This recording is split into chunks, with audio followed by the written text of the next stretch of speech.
Hello YouTube, Karen here. Today I'm at the Poolside again. Already got some neat stuff. I got this nice little lipstick and a little vial which has some writing on the lid. And I got a little Q-Tex, but I'm not sure I'm going to keep that one. It's nail polish. Okay, I got a few things since we last spoke. I got this nice little cork-top Livoris. That's older. That's probably a late throw. Or maybe I'll reach an older section of dump, which would be even better. And I got this little plate. Not too good, but I haven't decided if I'm going to take it yet. It says, one sec, I'm reading the brand. It says Nickel China, Nickel China, Clarksburg, West Virginia. It's blank. And I got this cool little bottle that I'm gonna save. It's a Deco one. And I always wrote Q-Tex. So yeah, let's dig a bit. I'll be back. Hey guys, I just dug something really amazing. It's a Van Cortlandt Dairy slug plated. Really nice. I think I already have this version, but it's still really good and I think it's in better condition than the one I have. Yay! Yay! Yay! Okay. Should I add the review? Let's keep digging. Okay. Hey guys, I'm back. I got a really great milk in the hole. It's slug plated, you can see right there. I'm about to pull it out. Get ready, get set. Please be home. Oh, it's home. What's it say? Municipal Farms. Nice. It's a New York one, but that's okay. New York City. Look at that. That's nice. That's really nice. And it says 5 cents on it. Yep. Ooh, that's beautiful. That's nice. This is a great trip. Ooh, 2 milks in a row. Okay, let's take this over and I'll be back. That was a great find. Is a great find. Okay, yeah. Okay, I'm gonna get back to digging. Look at that. It's beautiful. Slug plate. I'll pack this up. I can't risk forgetting it. Just got a nice find. It's this little jar. It says Veneta Wave Set. It's like a hair thing. Nice. Just found something pretty neat. It's a little bunny figurine. Can you believe it? The ears are whole in this dump? Wow. I'm digging on the more dense side, by the way. This is the only exciting thing I've found so far. Yeah. Interestingly, I found this can, which is partially readable. Only the instructions part, though. It's just, most of the cans are like early 30s. Believe it or not, some of them aren't readable. I've gotten lucky with that. Here, I'm just going to put this to the side over here. I'm not going to pack it up yet, though. And I'm going to keep digging. Bye. Hello, it's been a while since I last filmed. I did find some decent stuff, but nothing too exciting, I think. But here's something cool. I know it's not too rare, but it's much older. I think it's like early 1900s. It says Ingram's Shaving Cream. It's a cobalt jar. That's nice. I'm definitely keeping that. Okay, let's put that away and keep on digging. This is from a piece of what would have been amazing. Oh my god, this would have been awesome. Look, Hotel Astor. It's like a really fancy hotel. That would have been awesome. It's 1925. Yeah. Oh well. That's disappointing. I didn't think it was going to be whole, so yeah. It would be, hopefully that means that there could be a hole in here. Let's keep digging. Hello, and I'm back with a review. I've got quite a bit of stuff since I was digging for 4 hours, yeah. It's the longest, as far as I know, that I've ever gone bottle digging. The previous record was about 3 hours, I think. Yeah, so I'm pretty exhausted. I know there's a lot of people who dig for 4 hours, but, oh sorry, I have an alarm going off. I'll be right back. Sorry for the interruption, I'm back now though. Okay, so let's see. I was saying, yeah, this is the longest that I've ever dug. But I know a lot of people probably dig for like 4 hours when they go bottle digging. But the difference is that I did it without taking any breaks. And I think I should have been taking breaks. And I know most people do take breaks. The reason I didn't is because, well, when I'm in a bottle dump, I just can't take a break. Can't resist long enough to take a real break. Can't resist digging, no matter how exhausted I am. So I'm in a ton of pain right now, even though today's the day after I went digging. I finished cleaning it yesterday, of course. I've cleaned it the day off, but I'm filming today, so I was waiting until it was light outside again. Yeah, I'm filming in our living room because it's the best lighting, really. Oh well, I'm getting off topic. So yeah, let's get started. I'll start with some of the sculpting stuff. This would have been awesome if it had the can. It's the top turned oil can. Yeah, it would have been nice if it had the can itself, but it wasn't attached to it. Maybe I'll find it eventually. This is gonna be for sculpting otherwise. It says, oh no drip. So I guess it's made so it doesn't drip somehow. See, this is the nozzle thing that would have gone into the can. It's from, let's see, Arthur S. Harding Company. Harding Company in Boston. Yep. And there's these 2 things. I think I found one more of those, but I lost track of it in the dump. Like I saw one and I accidentally buried it and I couldn't find it again. I don't know what these are. They look kind of like handles, except they weren't. They don't look like they have been attached to anything. So maybe they're like a spare part or something. Little ornate piece. I found two of them. As you can see, they're brass, I believe. Yep, it's pretty interesting. Let me know if you know what it is. Those are just for art for now, though. I thought maybe they could be like the ears on a figure, or maybe arms, but I think ears would be more interesting. And I found 4 of these forks and 1 spoon, all of the same pattern. Which I can't remember what brand it was, but I'll double check. They're all silver plated, or would have been. Federal nickel silver, there you go. Nickel silver is just a type of plating technique, I think. And now we get on to the rest, which is mostly keepers. So first, this is probably one of my favorite finds. It's the most unique one, probably. It's a knockoff. It's Chlorit, which is a knockoff of Clorox, of course. They only made this for 2 years. It was a very small company. After 2 years, they were sued by Clorox to be forced to stop making it, which I'll explain the lawsuit in a moment. Anyway, this is from dating about, the company was founded in 1936, and 1936 to 38 when they were sued by Clorox to stop using the name.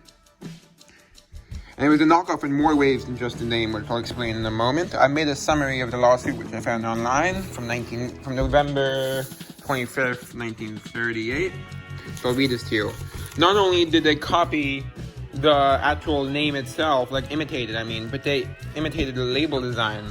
So used a label with the same color combination, also had a diamond symbol in the center, and sort of white, so you see it had all the same colors. Also had a picture of clothesline on the label, which Clorox also did. And here's something interesting which I didn't know, which was mentioned in it. Clorox was the electro-alkaline company, and in about 1915 adopted and began the use of the name Clorox. And then the defendant, the Chlorit Manufacturing Company, was organized and began selling its product named Chlorit in 1936, August.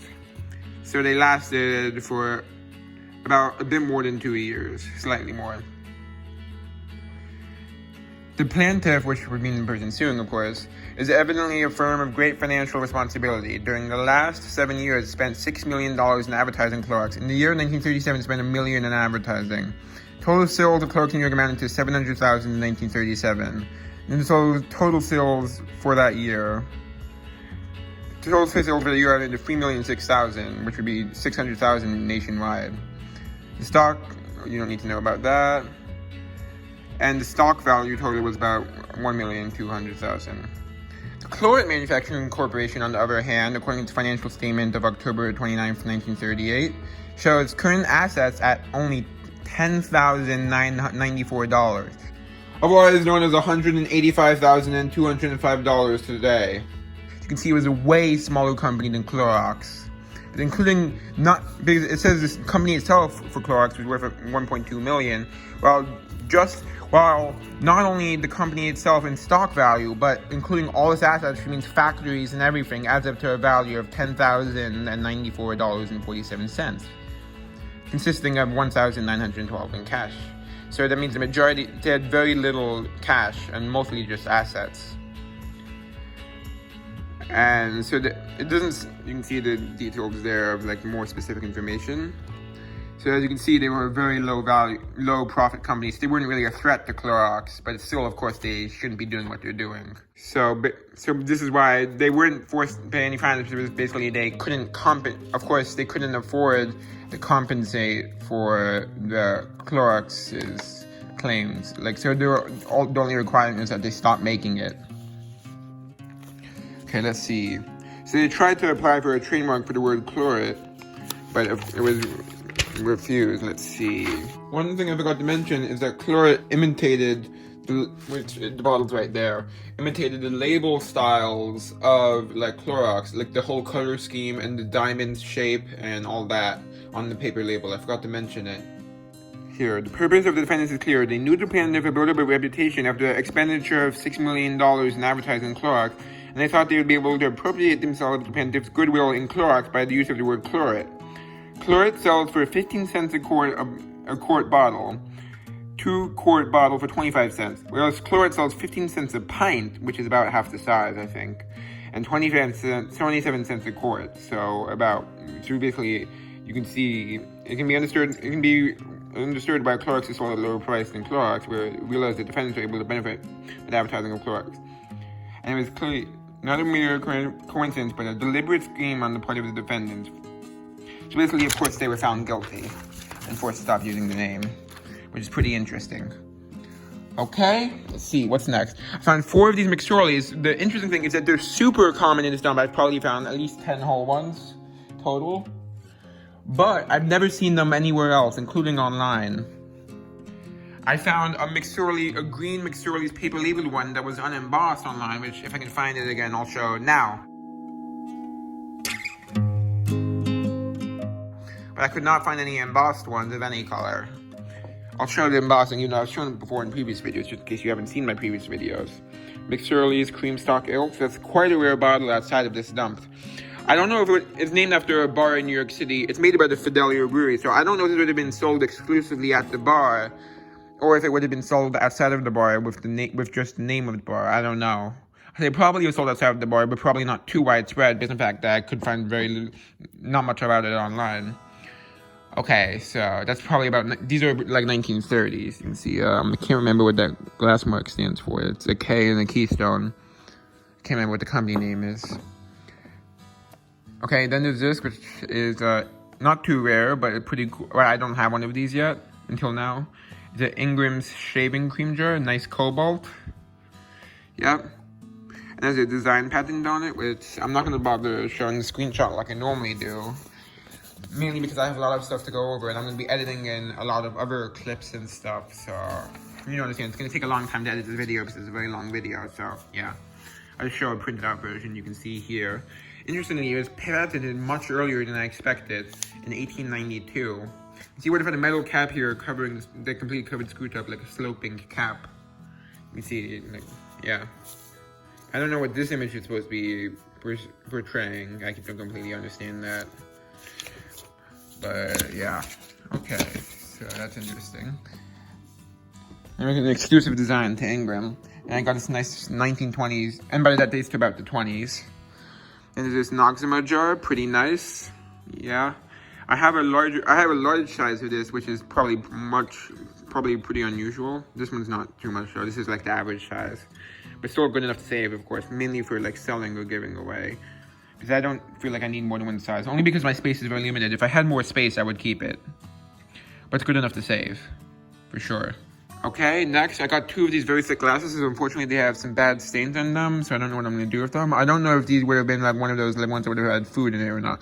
But what's interesting is how thick the base is. Considering that it's not too... Well, this one doesn't have a mark in the base, but I think the other one, if I'm not mistaken... I said this one doesn't, but another one downstairs, which I left downstairs because it has a lip chip in it, so I'm getting rid of it, had a Hazel Atlas mark. So I don't know if these are also Hazel Atlas or not. This one's even thicker. It's amazing how thick the base is. It makes me think that it's quite old. I'm trying to see if I can find a seam on it. I don't see a seam, but there probably is one somewhere and I'm just missing it. It's probably machine made, but then again, it does have quite a bit of bubbles in it. It doesn't look like it was used as a drinking glass. You can see wear on the base, like it was at least used a bit before throwing it out. Then here's one I have. It's interesting, but here, I'll just show it. It's guaranteed, it's a shoe polish. It says guaranteed Everett and Baron Co.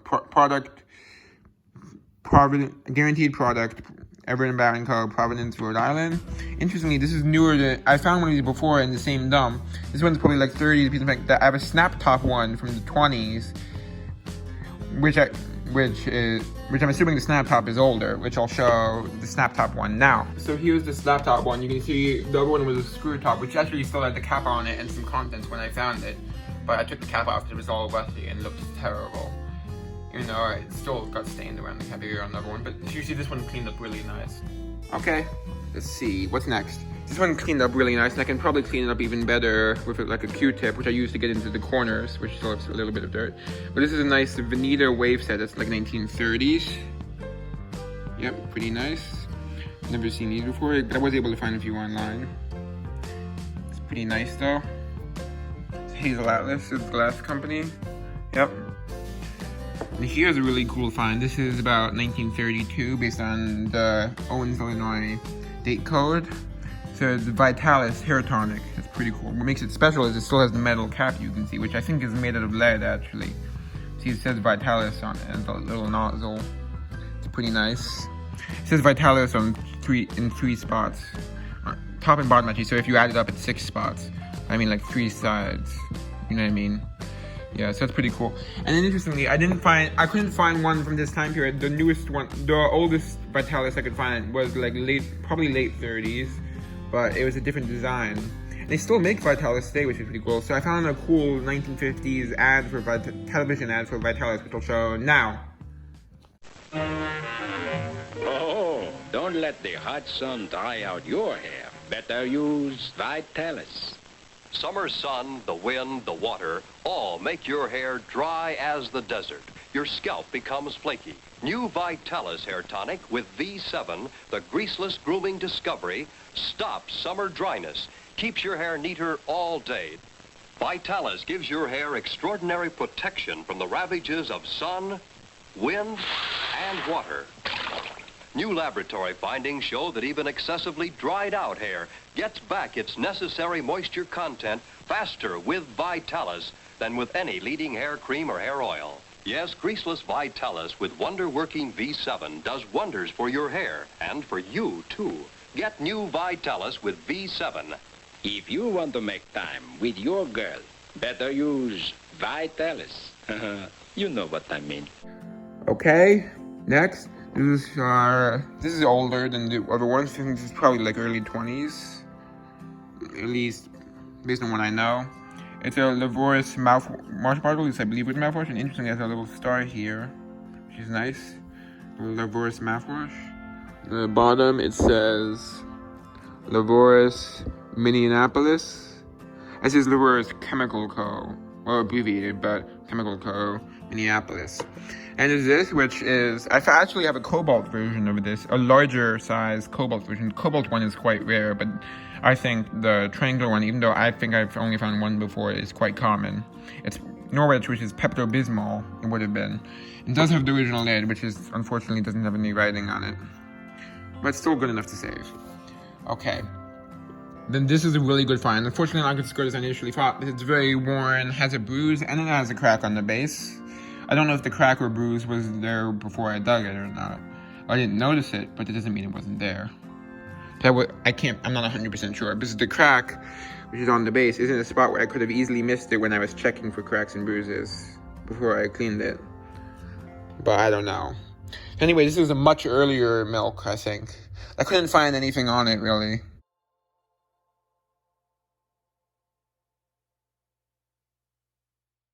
I found a mention of it in a forum, but I didn't find any of the same bottle or anything any bottles by the company. And I'm sure they exist. But here, and I looked up the address on this, and the building is definitely gone. It's an apartment complex where it was now. It says Municipal Farms Inc., 818 11th Street, New York City. So even with the bruise, crack, and some wear, it's still really good bottle. And here's a nice one. I already have one of these. I'm not sure which one's in better condition. I'll have to double check, but I think the other one's in better condition. But it's still a really nice bottle. I consider this local because it's the town that borders mine. I have a lot of Van Cortlandt dairies actually, but a lot of all different variations. Even though I have found some doubles. Okay. So anyway, Van Cortlandt Dairy Inc., Peekskill, New York. That's pretty nice. It's named after the Van Cortlandt family, which was a historical. They came here in the late 1600s. The house where they lived in still stands. It's in the town I live in actually. But they owned a really wide range of property, which I know went at least into Peekskill, which is where this is from. Well, I'm not sure exactly how far. There's this, which I'm like 99%. Sorry, one sec, something fell over. This, which I'm pretty sure is a stopper, but it's hollow, which makes me not 100% sure, but I'm pretty sure. So you can see there's like a decanter stopper, but it's hollow. So what makes it interesting is it looks kind of like a sheared top here, which is what's strange. Which makes me think it's much older, like it could have been a late throw. Like maybe the decanter broke, so they threw out the stopper. So it could have been a much earlier stopper. Interestingly enough. Let me know if you think this is a bottle. I'm like 99% sure this is a decanter stopper though. So I'm gonna put it in the top of a bottle, but let me know if I'm wrong. Here's a cool one. It wouldn't be good without the lid, but it has the lid. It's a little vial, as you can see, with what looks like the contents. So this is an English one. It says "Welcome Chemical Works." And it says over 270 highest awards. I have, this is the second Welcome Chemical Works bottle I've dug. I'll show you the other one in a moment. I'm just gonna go walk over there to show you. Here it is, and it's probably the smallest bottle I've ever dug, or at least it is the smallest embossed one. It says Welcome Chemworks. Yeah, it's probably a sample. You can see comparison to my finger to get an idea of how small it is. It's probably about an inch long from side to side. Yep. Okay, here's a pretty cool sample tube I found. It's Colinos Dental Cream, and it says sample tube right here. I'm gonna use a macro lens so you can see the writing on the back better. You know what? You can see it fine here. I don't need to. You can see it says Colinos Dental Cream, and it contains 20% alcohol, actually. Scientific dental cream, formula of N.S. Jenkins, DDS, which means dentist, to simplify. Clean, refreshing, germicidal, effected by the Colinos Co. New Haven, Connecticut. That's pretty cool. The sample tube. Okay, next. This one's I'm probably not gonna keep, but it was good enough to save. It's a little, I'm assuming, nail polish bottle or some other kind of beauty product. It says, sorry, I forgot. It says Penlon or something like that, or Perlone, I think. It has a design patent too. Interesting. Probably 1930s, like the majority of the bottles in this dump. Then there's this cool little rabbit figurine, yeah. So that would be probably 1930s, made in Japan. And it would have been hand-painted. I'll show a hand-painted example now. Yep. And you can see it has like a little ribbon here, which it would have been hand-painted. And interestingly, the hand-painted examples I find, there's a lot of different variation in terms of the color design for the hand-painted ones. And there's this little buckle. I know, weirdly it says solid brass, but this is clearly not brass, unless it's plated in something else, which is not impossible. And here's something unusual I found. This one I might actually need the macro lens for. As you know, I don't. So it's a rectal thermometer. That's the case for it, and unfortunately the tip of it's broken off, but I think the tip is stuck inside there. It says, as you can see, Fauchny rectal, and here's the thermometer part. Let me just turn it. You can see there. Yep. So that's pretty interesting. It's a Bakelite case. Okay, then there's this thing. I don't know what it is. It's broken on one end, but I don't know if it would have originally been broken like that, or if it's broken. But you can see on this end, it's not broken. I don't know what it been, but it says Thomas repeatedly. So I think it would have been like a length of pipe that would have been cut based on whatever length you needed. So don't know what it would have been for though. It looked like it might have been cut on this end. You see how it repeatedly says Thomas on it. That's what makes me think that it was meant to be like cut to whatever length you needed. You know, like you might do with a pipe now sometimes. You know what I mean? Here's a nice little lipstick. Unfortunately, most of the decoration is gone. You can see what it would have been like though. Like this, yeah. A little nice top. Let me read to you the top. It says irresistible ink, and the color is fuchsia plum, made in USA, from Jersey City, New Jersey. Okay. Then there's this weird thing, which I have no idea what it is. It's pretty interesting though. See, it's like brass or something. It's like a little thing there. And the weird thing is this hole here. I have no idea what it is. Maybe some sort of flashlight or something. Let me know if you know. And it has a little switch here. But there's nothing inside that would hint as to, because the inside is empty, so it doesn't help me understand what it is. Let me know if you know. So I can't find any markings on it, unfortunately. The only way I can identify it is if someone recognizes it. Yeah. Interesting though, I'll show it a bit better. Hopefully someone will recognize it. One of you guys, maybe. You have a better condition one or something, or just happen to know what it is. And this, which is interesting. I found one of these before in the dump, but it was missing this part. I think it's just a weird or unusual kind of smoking pipe, which would be pretty cool if it is. I don't know though. You can see it has a hole in this one and a hole in this one. What makes it really weird is it has the dividers here, and also it has two holes. That's why I'm not sure. You can see there's a divider there, which is interesting. But I think it connects at the bottom. So I don't know what the point of the divider is. And of course there is a point there. That's interesting, whatever it is. I think it's a pipe. And here's one of my favorite finds. It's my favorite artifact for sure. It's a little toy watch. Try to show it better. Unfortunately, no brand name on it, but look at it. It's really cool. It would have probably been silver plated. It's like a children's toy watch. It's not a real watch face, as you can see. Yeah, it's very ornate detail though. Yeah, you can see it has one of the original things here. So I found a different toy watch, which was like the same kind of thing, but different design. And it had a celluloid wristband, so that's what I think this probably would have had. But maybe leather or something. I don't know. Fortunately, it's missing the metal thing on this end, but that's okay. You can see there's like a fake dial here for the watch.